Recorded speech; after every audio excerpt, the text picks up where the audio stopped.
Tonight on WTOP-10 Nightly News, a once-in-a-lifetime solar eclipse is on the horizon. Find out what the city of Oswego and the campus are planning for the event.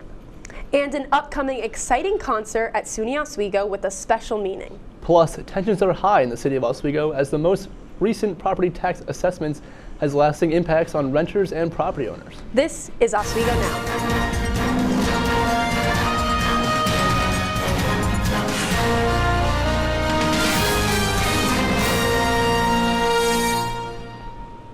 Good evening and thank you for joining us. I'm Casey DeSalle. And I'm Jolie Santiago. Confusion, frustration, and aggravation. That's how the city of Oswego property owners are feeling after the most recent property tax reassessment. The city is doing a reassessment for the first time in 27 years. That extraordinary gap means some property owners are paying more than their fair share. I went to City Hall to speak with some property owners waiting to talk to the city assessor about their assessments. Here's what they had to say. Saw that I was like number 17 on the list, and only 3 people have gone in the door and out the door. Residents wanting answers have been waiting hours to talk to one person, Kevin Hill, the city assessor. They want to review their 2024 property tax reassessment, and tensions are high. This is the first big increase in my taxes I've seen since I've been a homeowner. Property tax reassessments went up an average of 58% across the city, according to the city assessor. In some cases, residents say theirs doubled and tripled. George Valentine has been an Oswego homeowner for 30 years and says the area is not reflective of the reassessment increase. Somebody who sees syringes arriving in your town park, city park, and you know that your house could not sell for the price that they're estimating it at. The city held a public forum on reevaluation on March 20th. The assessor says they are trying to tax property equitably because the last reassessment was in 1997.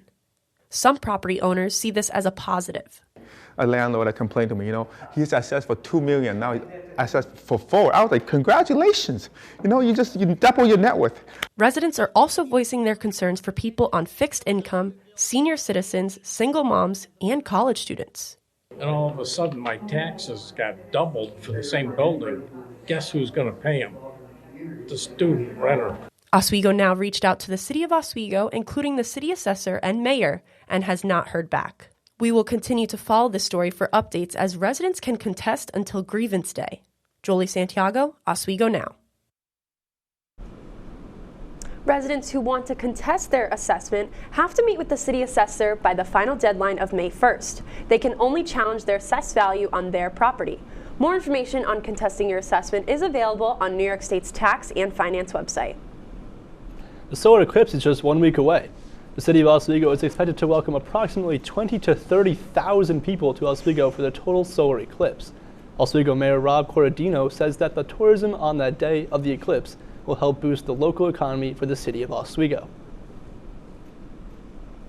Certainly will help over that weekend. On Saturday, we're promoting Small Business Saturday. And then on Sunday, the day before the eclipse, we're going to have a little block party right here on West 1st Street. So many of the restaurants and businesses that are usually closed on a Sunday will be open. So that should help businesses that day. Mayor Corradino says as long as the weather holds up, the eclipse will be a great opportunity for the city of Oswego. Speaking of the weather, it has been really nice and warm for the last few days. It sure has. I've been just wearing my blazer. So let's take a first look at the forecast with Storm Team 10 meteorologist Brendan Rice. Well, not to disappoint any of you, but it seems like Mother Nature is going to be taking an April Fool's joke on us. Currently, Oswego and a few other counties around the area are under a winter storm watch. That's going to be starting this Wednesday, as we could be seeing some of that returning cold temperatures and snow on the horizon. They'll be happening again midweek. Plus, we'll be having your solar eclipse forecast this Monday and some possibly good news related to that. That and your 7-day coming up after the break. Thank you, Brendan.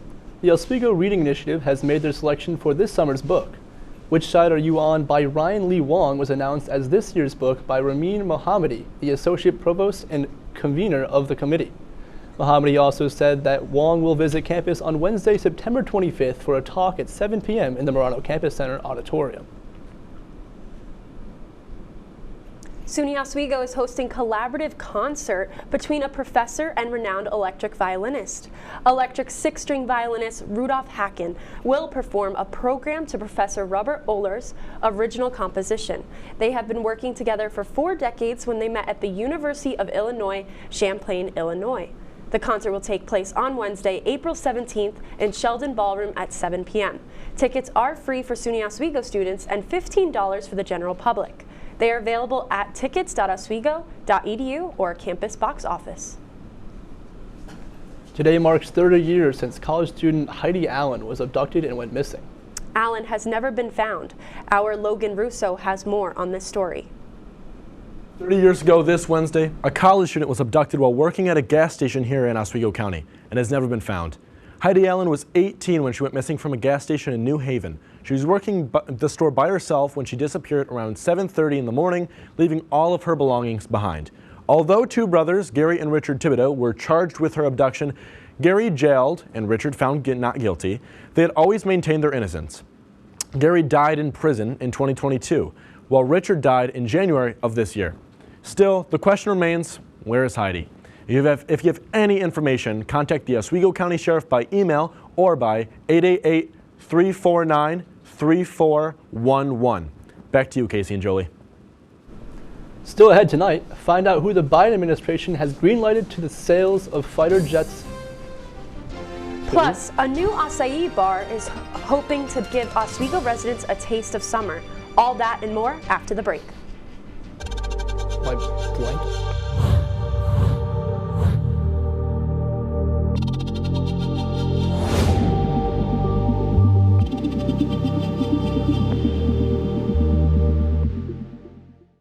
Say, President Stanley, whenever there's bad weather, who would you turn to? I'd turn to Storm Team 10. No, right but here. you've got to say it like this. Storm Team 10. Say it with me. Storm Team 10.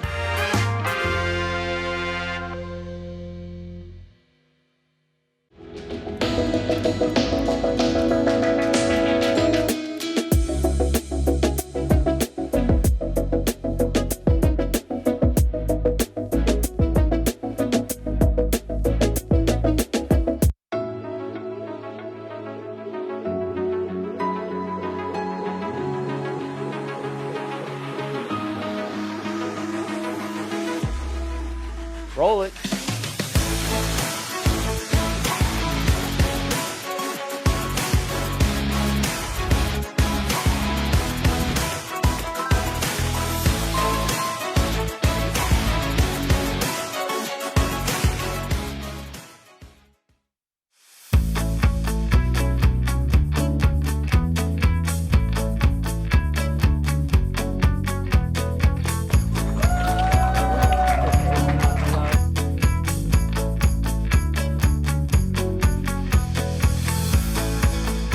Jill told me it was Kitty from Glee. Yeah, what is it? It's Al Roker.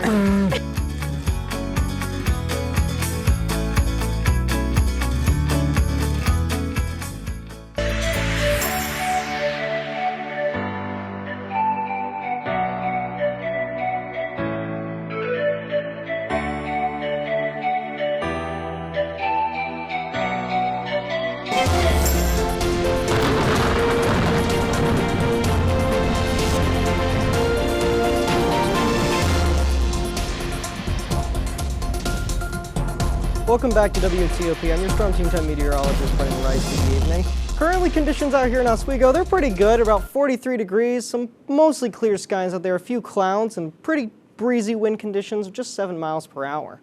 So, as we're currently, as previously mentioned, most of the Adirondacks region east of Lake Ontario, including here in Oswego, is underneath a winter weather watch, a winter storm watch in particular. The areas affected, we likely will not be seeing a lot of accumulated snow, if not any, here by the shore. But if you're a bit further out or in higher elevations, there's a concerning risk for some difficult travel conditions ahead, especially with some areas in the Tug Hill Plateau seeing as much as possibly 7 inches of snow ahead. Now, as we're looking more towards this week, Tuesday, we're going to be seeing some showers moving in towards the later half of that day. Expect around 2 p.m. or so, might see some scattered showers. But as we head into Wednesday, and more specifically Wednesday to Thursday night, that's when the real risk is here. We're going to be seeing a good chance for some ice and snow in the areas, and travel will be difficult in some areas and impossible in others. So please be careful if you're driving out on the roads on those nights. Wind conditions will also remain pretty high in those areas, but for tonight, it's going to be still a little bit chilly, but calm. Just some short winds, about 5 to 10 miles per hour, and about 38 degrees. Some cloudier conditions moving in. As we head into tomorrow, we could be seeing some temperatures rise to the 47, but like mentioned previously, some rainier conditions heading out into the evening, with that wind picking up as we head later into the day. Now, as we head towards later this week, towards especially Wednesday and Thursday, we'll be seeing those windier gusts, possibly getting up into the mid-30s or even higher. So I'm saying if you have your trash cans out there, might be seeing it in your neighbor's yard later this week. And of course, the forecast for the eclipse just 1 week away, next Monday, here in Oswego and during the path of totality. Current forecast conditions are looking good at just about 51 degrees and warm and clear skies. Hopefully we'll have more forecasts on that moving forward, but as it currently stands, it seems like things will be nice. Heading into your 7-day, we start off this week as it gets a bit cooler, starting off with those 40s and dropping down to about 39 on Wednesday. Those temperatures staying above freezing, but if it does dip below, that's where we could be seeing some concerning hazards with ice and snow. As we head later into the week, we'll be seeing those temperatures bump right back up, and to the start of next week, we're sunny skies and into the low 50s. That's all for me. Back to the desk. As winter lingers, the city of Oswego is waiting for an extended stretch of warmer weather. Megan Gagno has the story. After a 2-year hiatus of preparing to open and a move from Boston back to Oswego, Crumb's creator Gregory France has been preparing to put his plan into action. I've been in the food industry for 2 decades now, and I've always wanted to open something, on a smaller scale. The idea was we're going to introduce acai to the city. We'll go out on a little bit of a limb. I wanted to see if it worked. France decided to use Oswego's demographic of college students to his favor and introduce acai to the city, or in some cases, show students that they won't have to go far for a feeling of home. Student Taylor Farrell says that she's excited to finally have this option and says that with the great weather also approaching, it just makes this addition that much better. I'm just really happy because back at home, there's a lot of acai bowl places that I go to all the time, and I haven't been able to find one up here. This is going to be such a great addition, especially with springtime and summer rolling around. Crum will be open Monday through Saturdays, but closed on Sundays. It's located on 43rd West Bridge Street. Megan Gagno, Oswego Now. That was Megan Gagno reporting. Wow, those acai bowls looked great. I cannot wait to try out Crumble. I've already tried out Waco Gringo, but I love the acai bowls being added to the city. Yeah, I've only had acai bowls a few times, but on the few that I've had, they've been really good. Yeah, do you like any toppings like Nutella? Nutella's probably my favorite. Yeah, how about adding you? all those fruit, Nutella's the best though. Now on to national news. The Biden administration is close to approving the sale of dozens of American-made F-15 jets to Israel. It's an $18 billion deal that would be the largest military sale to Israel since the country went to war with Hamas last October.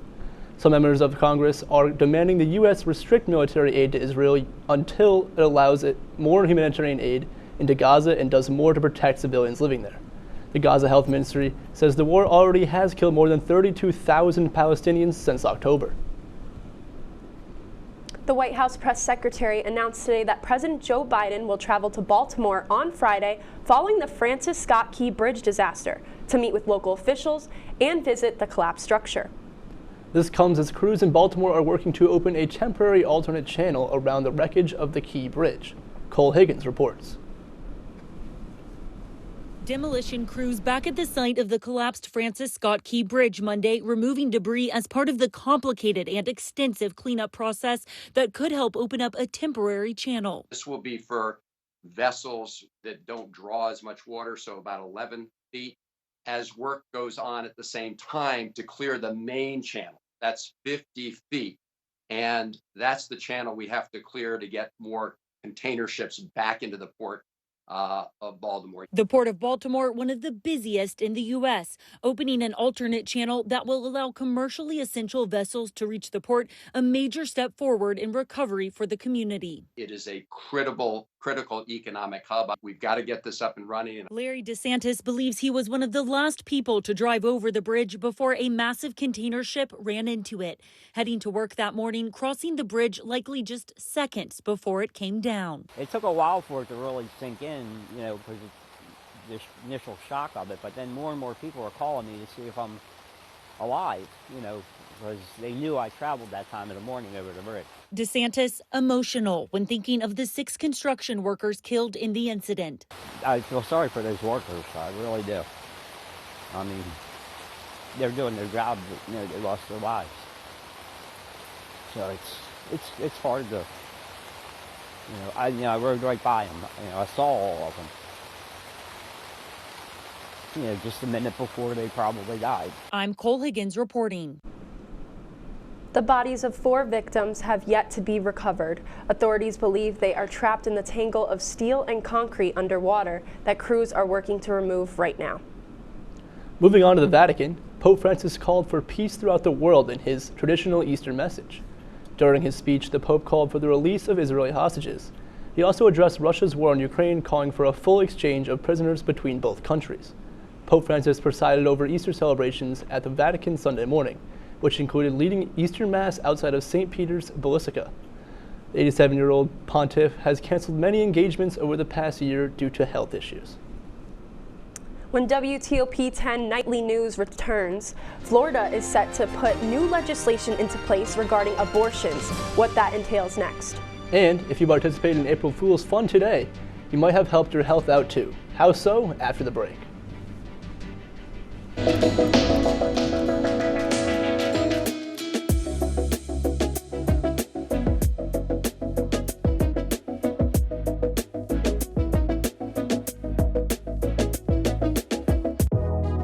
Welcome back to Major Discussions.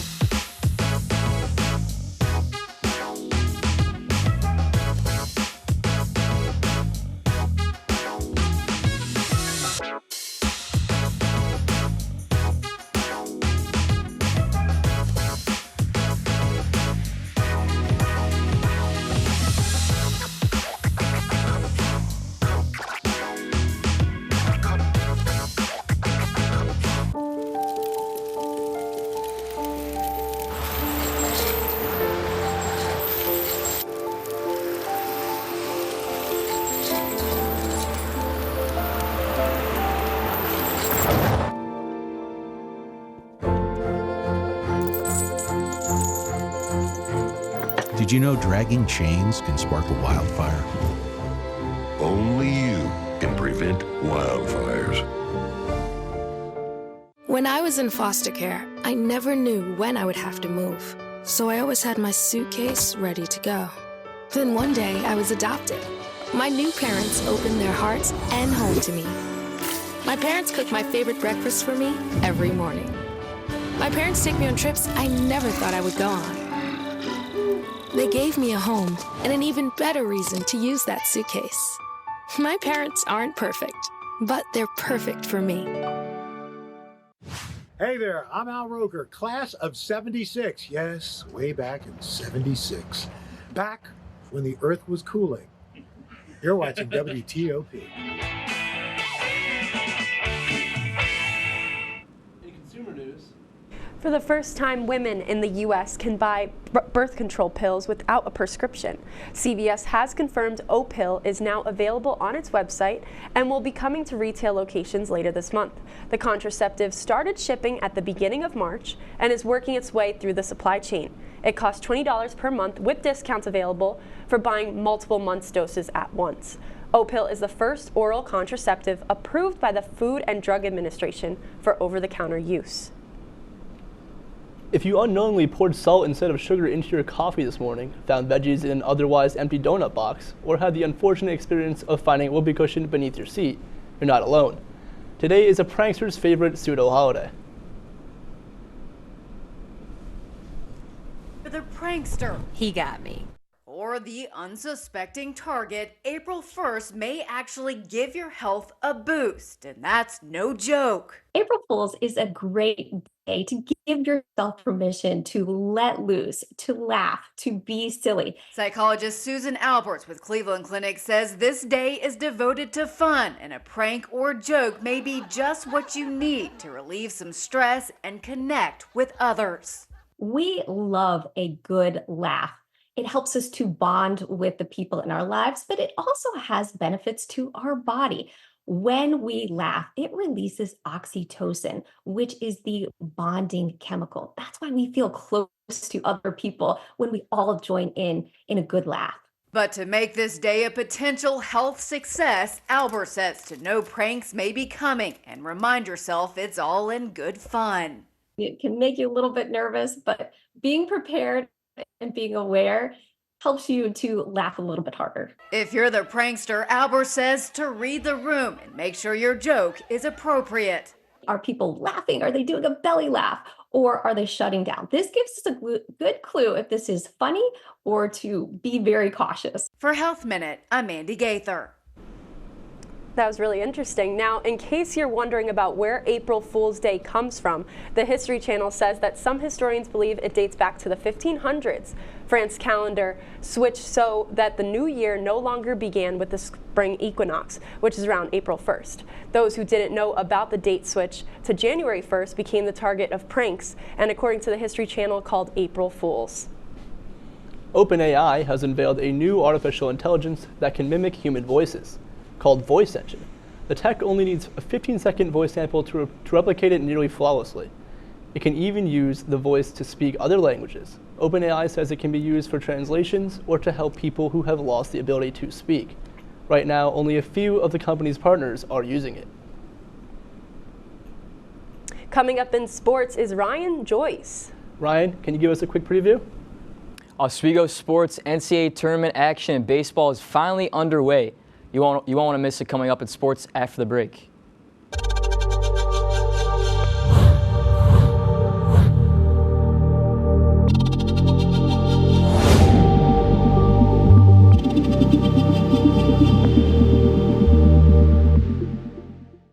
Say, President Stanley, whenever there's bad weather, who would you turn to? I'd turn to Storm Team 10. No, right but you've here. got to say it like this. Storm Team 10. Say it with me. Storm Team 10.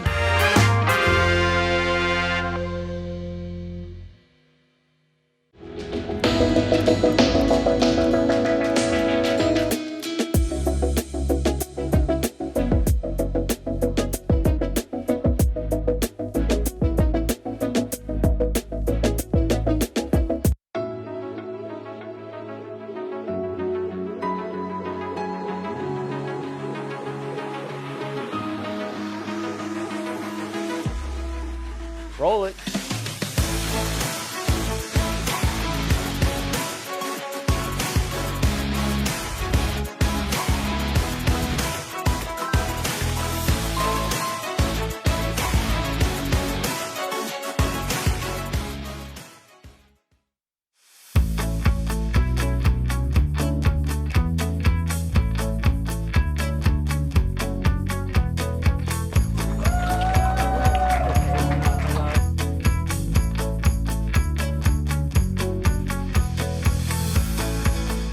Jill Should told we me it tell was him? Kitty from Glee. Yeah, what is it? Al Roker.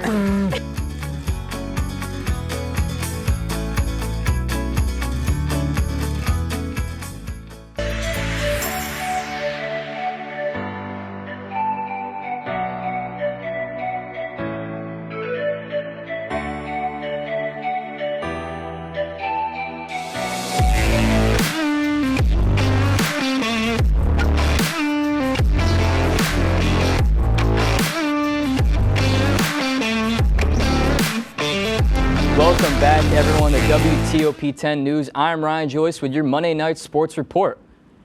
The Oswego men's lacrosse team keeps rolling after a 5-4 OT victory versus SUNY Potsdam on Saturday. Oswego played a great defensive game, going into the fourth quarter with a 4-2 lead. But 2 goals from Peyton and Owen Walsh from Potsdam brought the game to a 4-4 tie at the end of regulation. Goalie Seamus Hand made some big-time plays after Potsdam won the OT faceoff, and Hayden Coney took advantage as he snuck one past the goalie with a sidearm shot. The Lakers are now atop the SUNYAC after winning 5 in a row and 5 victories for them overall. The Oswego softball team made their first appearance at home this past Saturday with a split doubleheader versus St. Lawrence. Oswego took care of business in Game 1 with a 7-0 victory as graduate student Fiona Higgins threw a complete game shutout with 9 strikeouts and 2 hits. She also helped her own cause with 4 hits and an RBI in Game 1 as well. But Game 2 went into the Saints' favor with a 9-4 victory. St. Lawrence had 15 hits and only had 2 strikeouts of the team in Game 2 as they split the 2-game series. The Lakers moved to 4-8 on the season. Switching it over to some women's NCAA bracket action where Monday night has 2 blockbuster games with some of the game's biggest stars tonight. Angel Reese and the LSU Tigers will face off against Caitlin Clark's Iowa in a national championship rematch of last season, where LSU won 102-85 in their championship win. And in Game 2 of the night, Paige Beckers of UConn faces off against #1 seed USC, led by freshman star Juju Watkins. And quick update, Iowa won that game. They were headed to the Final Four after a big win over LSU. Well, we started with 68, but now we have 4. The Final Four is set for the men's NCAA tournament in Phoenix as UConn faces off versus Alabama, and Purdue will face off against North Carolina State. North Carolina State is doing their best Cinderella run with 9 in a row, but will have to face off against 7'4" Zach Edey, big guy there for Purdue, while Alabama's in their first Final Four in program history after reigning champions UConn trying to win back-to-back championships. But now we're moving to Houston. Jose Trevino and the New York Yankees. As we start off here, quick blooper, almost a basket catch there from John Singleton. Giancarlo Stanton scores 1-0. The Yankees get a quick start in the second inning. Moving over, Clark Schmidt, his first start of the year, throws a breaking ball, high sky fly ball, almost hitting all the wires there in Houston. Gets a home run, his first home run of the year, tie game as Houston ties it up, Jose Altuve. John Birdie now for the New York Yankees. His first game as a Yankee, Volpe out in this one, bloop single to right field. Anthony Rizzo, 34 years old, keep zooming there, big fella. Gets a score there. And like I said, John Birdie came from the Marlins, gets a chance to start today because of injuries. But right down the middle is Yonder Diaz for the Houston Astros. Sneak ones through Oswaldo Cabrera and Gleyber Torres. Ties this game up as close game here for Houston and New York. But 3-2, 2 outs in the 9th inning. Juan Soto, opposite field single. Running around is a score for the Yankees. 5.29 average, big acquisition here for the Yankees. 4 RBIs in this first season so far. But Kyle Tucker, a chance to save the game. Sliding catch there for Alex Verdugo, another new Yankee for the Red Sox. Yankees 4-0 for the first time since 2003. Astros have lost 9 straight home games since last year's playoffs. Yankees off to a hot start here, and we'll hope to keep going. Ryan, thank you. Stick around to find out what the national day is tomorrow.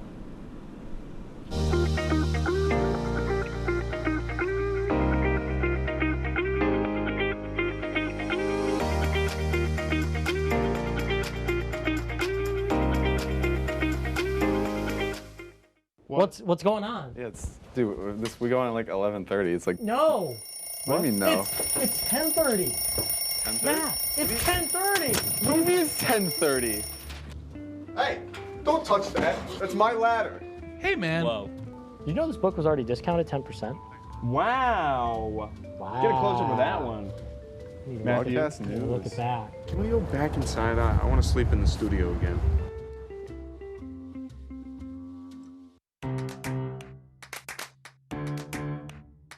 We'll deep dive into our feelings in our Real Talk segment. Stay tuned because it's about to get real.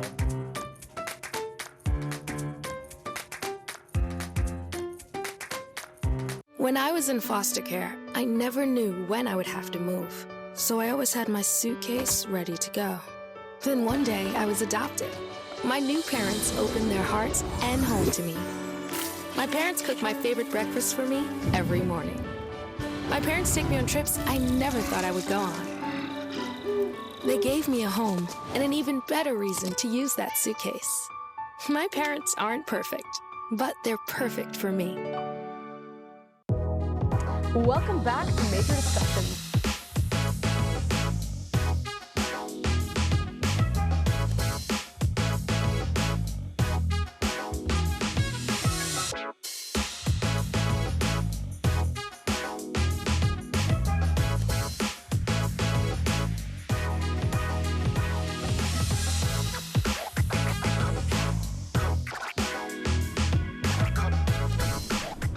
Make sure to have your Skippy peanut butter and Smucker's jelly ready because tomorrow is National PB&J Day. That's right. Did you know the first known recipe for a PB&J sandwich was in Boston Cooking Magazine back in 1901? As crazy as it sounds, that predates sliced bread. Do you guys prefer creamy or crunchy peanut butter? I prefer creamy, personally. I think I'm a creamy peanut butter guy. Yeah. You, Jolie? Yeah, I like the creamy peanut butter for sure. Yeah, it was good. That's our report for tonight.